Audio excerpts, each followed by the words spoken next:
Good day. One of the most harrowing images we get out of the Ukraine war is when videos can emerge of Ukrainian draft officers trying to recruit Ukrainian youths or Ukrainians, men, able-bodied men into the Ukrainian army forcibly. Sometimes they are cornered in their cars, they are cornered while they are going out to do other business about their business, and they are forcibly dragged into the draft officers' cars. This has become such a problem now that the European Commission, under the aegis of the European Council, Europe Commissioner for Human Rights, Michael Michael Flaherty, has said recently that the systematic abuse and human rights abuse associated with Ukraine's method of trying to recruit people into its army is a little bit too stern. There was a video recently of a woman who was trying to prevent the forceful recruitment of her son. She later on was killed in that process.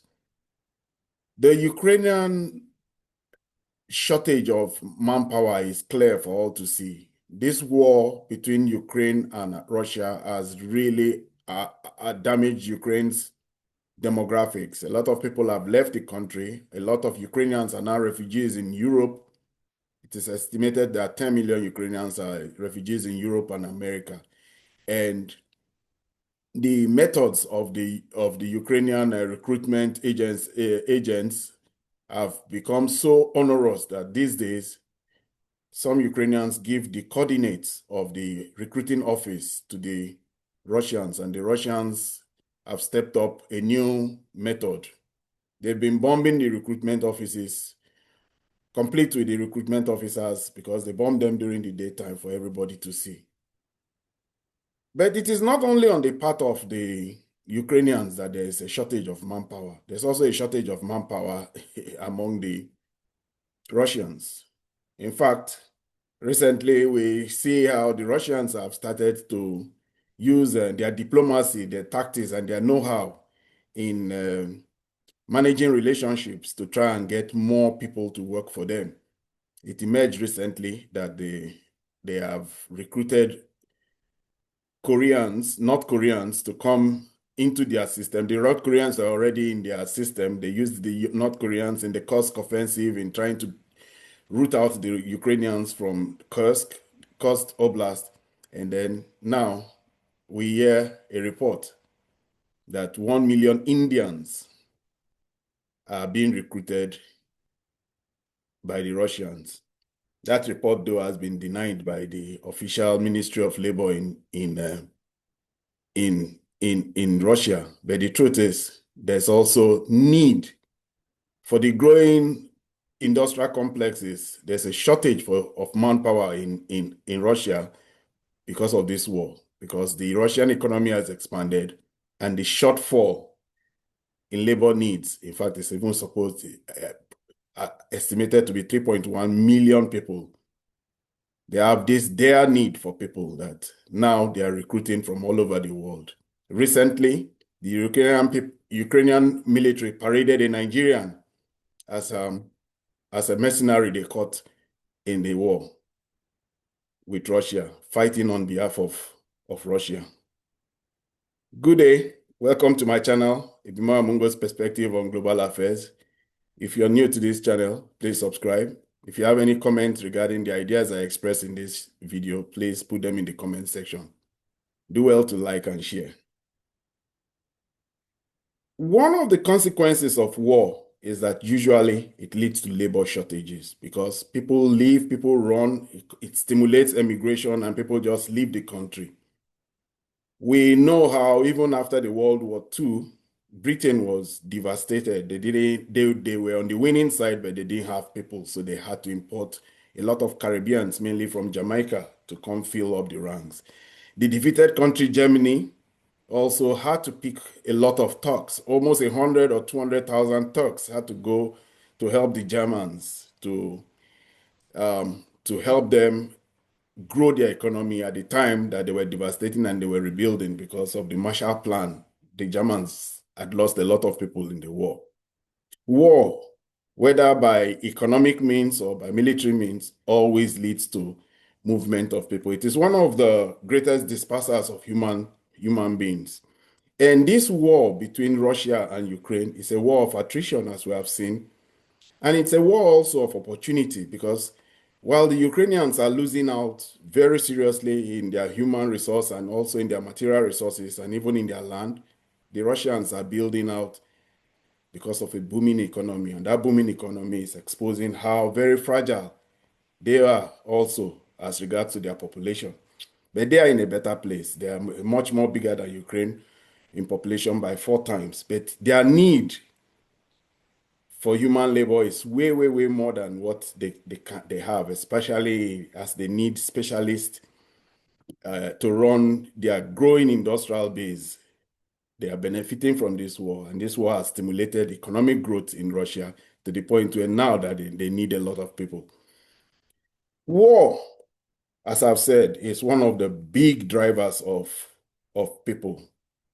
And war in recent times have really reshaped Europe and reshaped the world. A lot of people don't understand that the changes that happened so dramatically in Germany that has brought to the rise of AFD has a lot to do with the Syrian war, the bombing of Syria by the Americans, and the fact that the Americans supported the democratic process that was supposed to have taken place there between 2011 and 2014 when the rebels tried to overthrow Assad or with the full support of the Americans. And there was a civil war, a devastating one. Over 10 million Syrians left their country. 1 million of them were absorbed by the Germans at one time, and that full flow of Syrians into Germany was one of the reasons why Angela Merkel started to lose her authority over the German political space because a lot of people just were not ready for the kind of influx of refugees and refugees that were essentially Muslims, not necessarily Christians too. So there was some integration problems, but Angela Merkel needed them. And she needed them because every big economy benefits from migrant flows. Every big economy. If you go to the Middle East, you will see that countries like Saudi Arabia, United Arab Emirates, and Kuwait, these countries have just very limited amount of people in their population.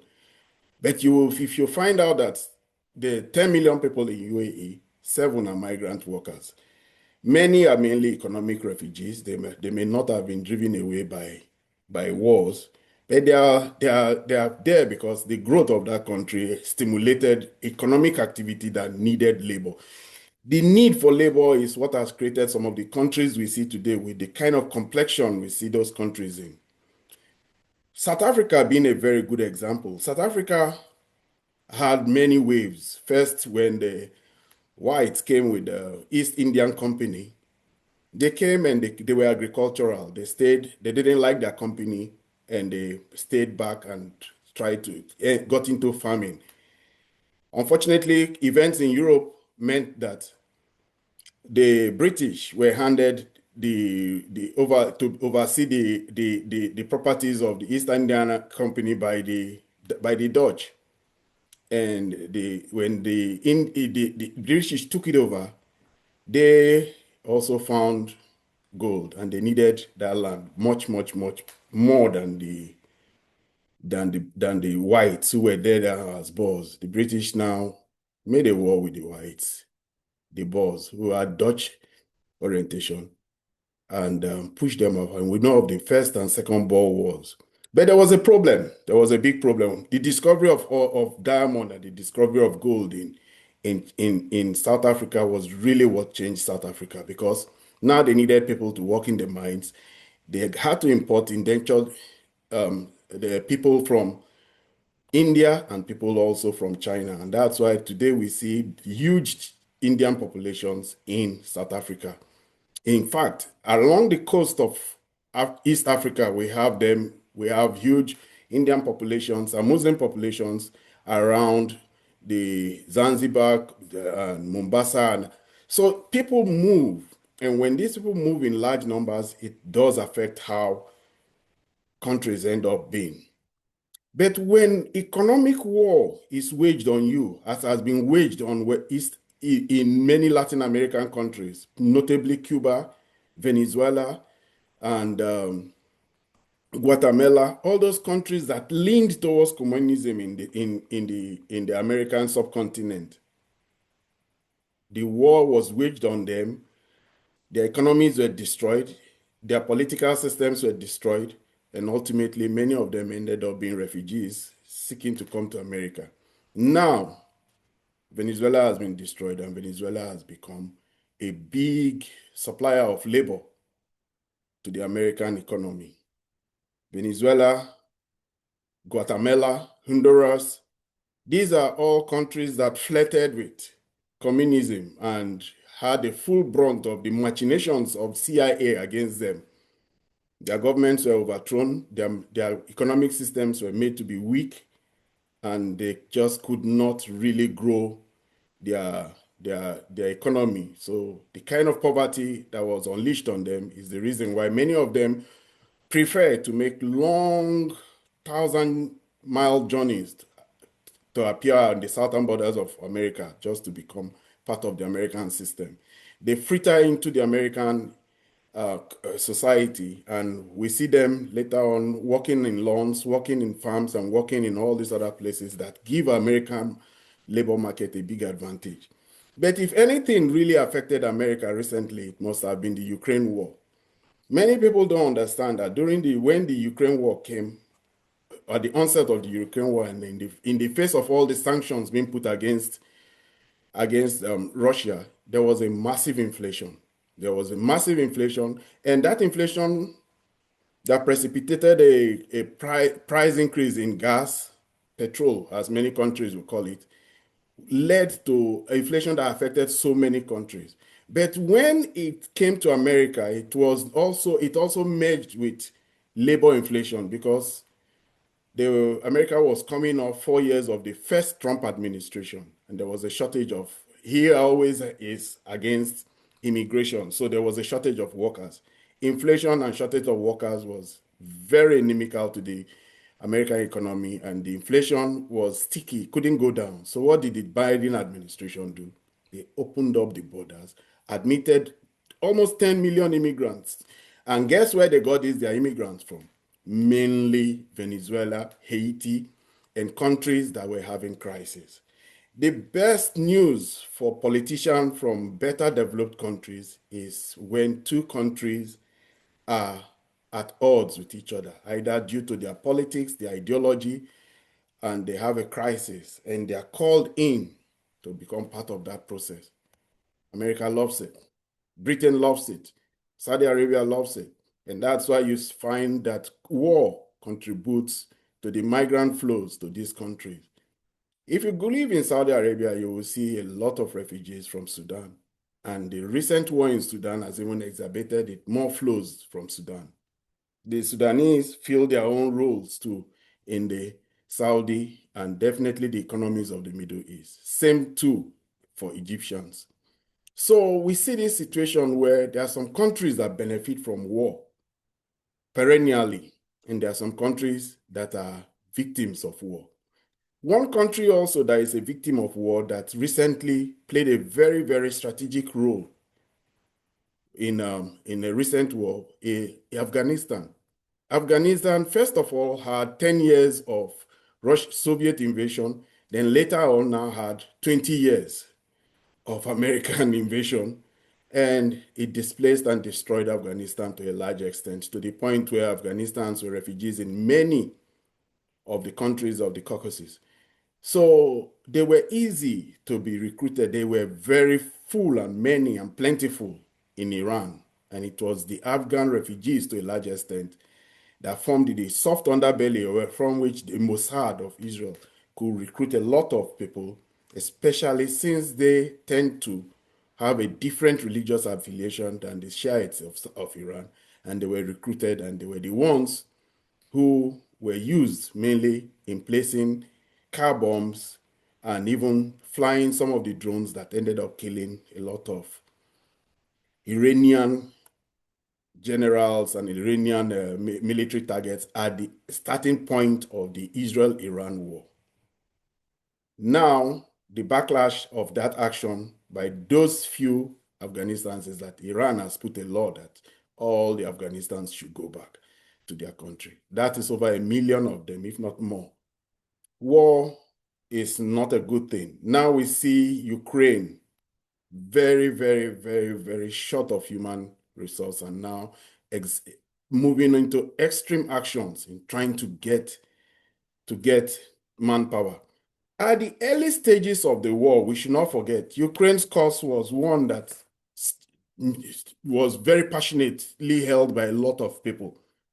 A lot of people volunteered from UK, from Australia, from Colombia also. We saw a lot of people from Colombia, Poland particularly, and all those Eastern European countries who believed that the Russians were wrong.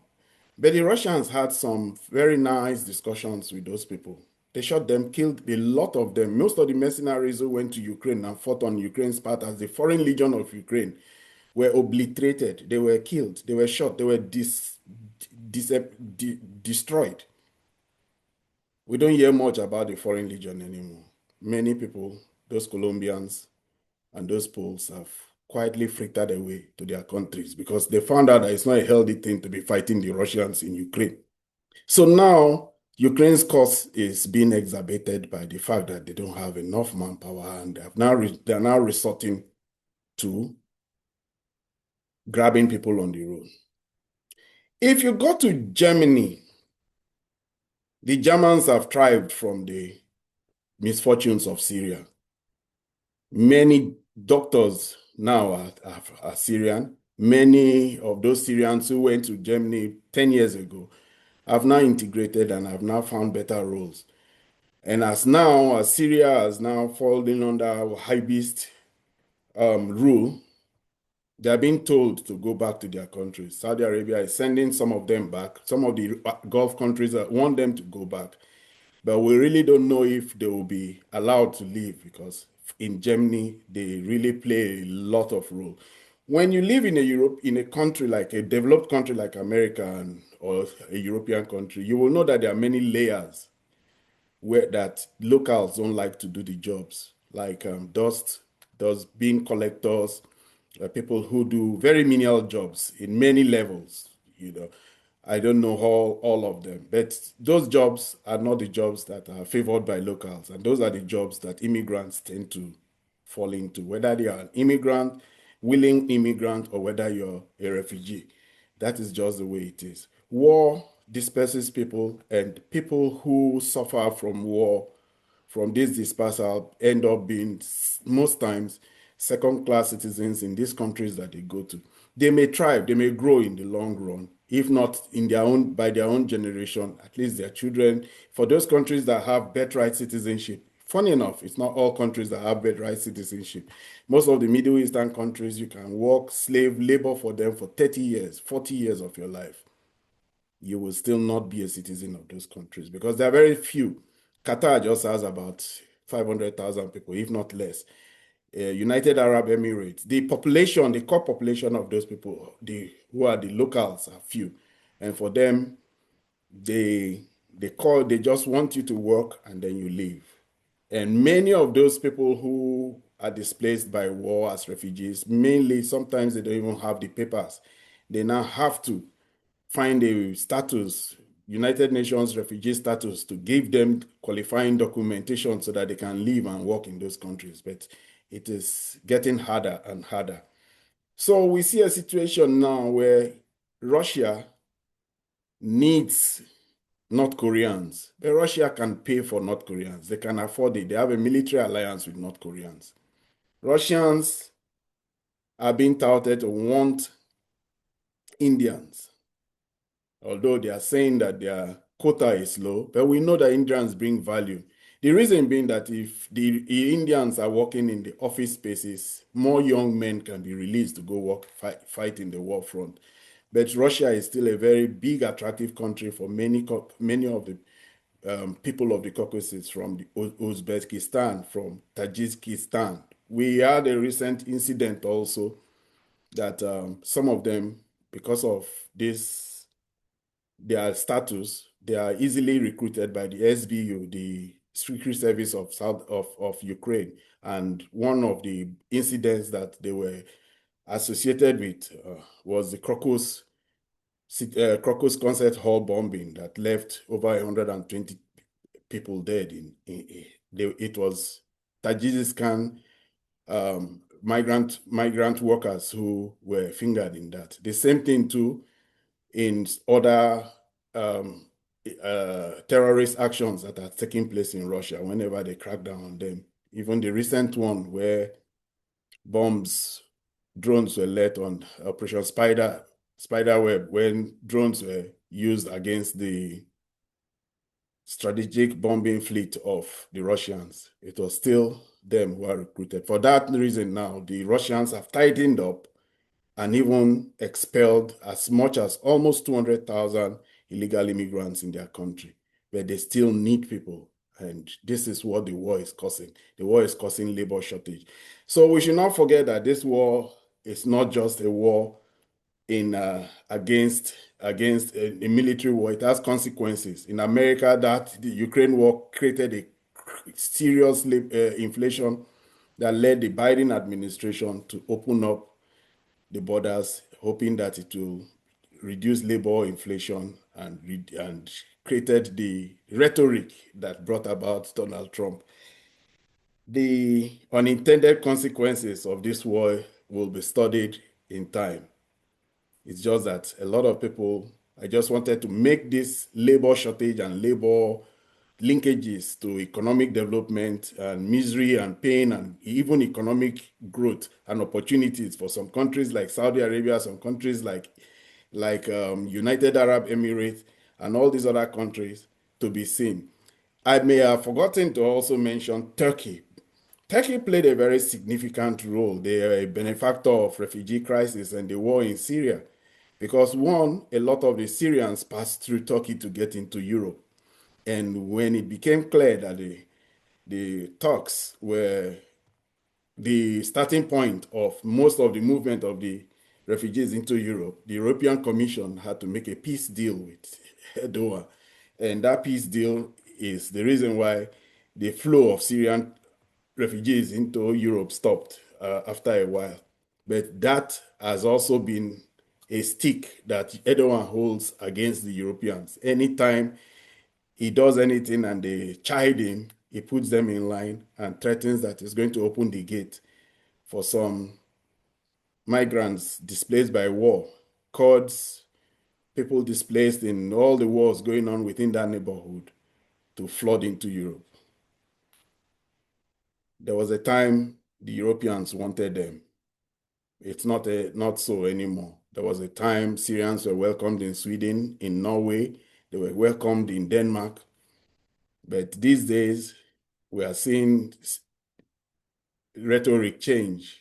The invasion of Muslim refugees into countries like UK, France, Sweden, Norway has started to change the way they are viewed. In fact, there was one domestic terrorist in Norway who blew up, carried out a terrorist act in a youth center because he was protesting the influx of Muslims into Norway at that time. That was about 10 years ago. So this is just how this war is affecting a lot of people. Ukraine has lost a lot of people to Europe. Europeans tend to like the fact that they are getting Ukrainian refugees. One, they are Caucasian. Two, they are mostly blue-eyed Caucasians, as they tend to like, and they are Christians, and that's the one they prefer. That's the one they like. They are also mostly professionals, mainly because the Ukrainians were a highly educated bunch. And so now, but the Ukrainians have lost a lot, and the Ukrainians are now grabbing people off the street. The Russians are giving people deals to come into. So we don't know if there will be Indians in the war front, but we know that by Modi and Putin will be meeting soon in another bilateral meeting, and migrant labor from India may just be one of the things they may discuss. This is where I end my video for today. If you're new to this channel, I urge you to subscribe. If you have any comment, please leave them in the comment section. Like and share and help this channel to grow. Thank you very much.